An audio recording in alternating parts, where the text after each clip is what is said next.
I don't understand. You've never completed your high school education. You have no driver's license, no job. And with your criminal history, you're not exactly a great role model for your children who you have custody of none of. I have custody of Caden. Who's in custody himself, right? Yes. Right. In the state of Ohio versus Chelsea Teagarden. Ms. Teagarden is before the court with her counsel, Mr. Kidd. Ms. Tranter, on behalf of the state of Ohio, we're here for sentencing. There was a pre-sentence investigation. Mr. Kidd, you've had an opportunity to review. Your Honor. Ms. Tranter, anything on behalf of the state? Your Honor, just to, in addition to our discussions in chambers, there was is a restitution request in this case for the court's information, $4,198.74 for car repairs, damage done to the vehicle. The victim being Jesse Carter. All right. Anything else? Nothing further. Mr. Torek, anything from probation? Nothing further, Your Honor. Mr. Kidd. Your Honor, in regard to Ms. Teagarden, I know it's been a rocky period of time for her. She has made some real efforts. She's had some real challenges as well. Your Honor, we know what the recommendation of probation is. Yeah, we're supportive of that recommendation. I've talked to her about the 1 to 5 assessment as to her need for treatment. Not sure what that meant or where it came from, but she very much knows that she does need treatment. I think she's communicated that to the court through letters, that she has sought some sort of treatment program at the coach or otherwise, wherever the court might be. Your Honor, she's never been to prison before. This last failure to appear actually wasn't a failure to appear, but the revocation of her bond. She was dealing with her son, who had a significant charge as a juvenile delinquent in Butler County. She was trying to manage that to some extent, try to spend some time with him, and she simply did not provide the priority to her own case that she knows that she should have done. Your Honor, she knows she came in, that she tested positive. She knows she has a drug issue. I even wrote him in my plea. And you'll have a chance to talk to the judge as well.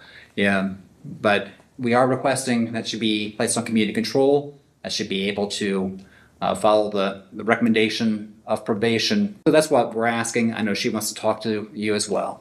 Ms. Teagarden, anything you want to say? Yes, sir. When I was released for the PSI, my son was also on PSI, and I really thought I could handle both of them at the same time and got overwhelmed. When Mr. Brown asked me to come in to see him, I got scared because I couldn't get a ride the first day that he wanted to see me. And the second day when he called me, I just didn't answer because I was scared that he was going to lock me up because I missed the first day. I just didn't come because I wanted to be there for Caden and his court dates. And because I'm all he's got. But now that he's sentenced, I know he's doing 6 to 9 months. And he'll be released at the end of November, beginning of December. And I just want to be a part of his rehabilitation as well as mine. And I did say in my PSI that the coach had evaluated me and told me that I could probably benefit from treatment.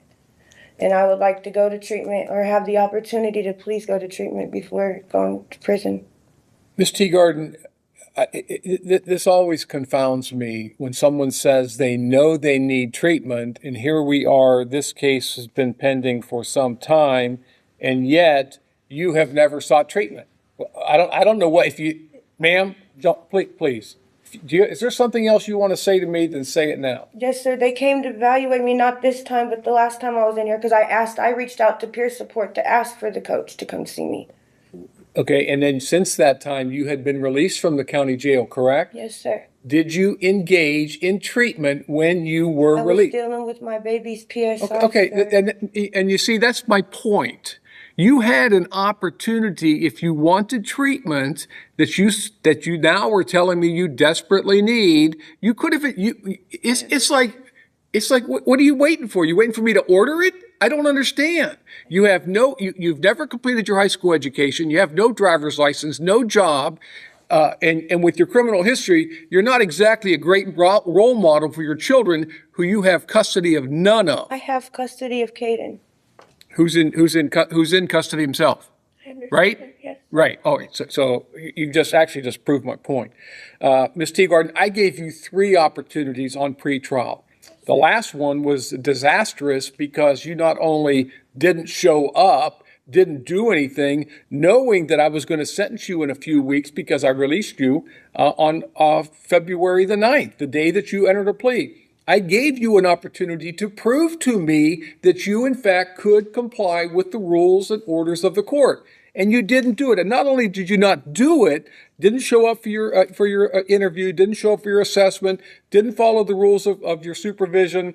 On top of all, is there something else you want to say? I did my assessment. I did go to him the first time that I was supposed to go to him. I only didn't go the second time. Okay. You didn't complete your assessment. That's what you're making my point for me. I did it. He did it. Ms. Teagarden, I'm done. You also, on the last time, tested positive for methamphetamine, amphetamines, and MDMA, correct? Yes, sir. All right. Court's considered the statements made here today, the pre-sentence investigation, the purposes and principles of sentencing, the relevance, seriousness, and recidivism finders. The court does find that you are not amenable to community control and that prison is necessary to fulfill the purposes and principles of sentencing due to your extensive criminal history, your failure to respond to any of the court's conditions and your pretrial supervision.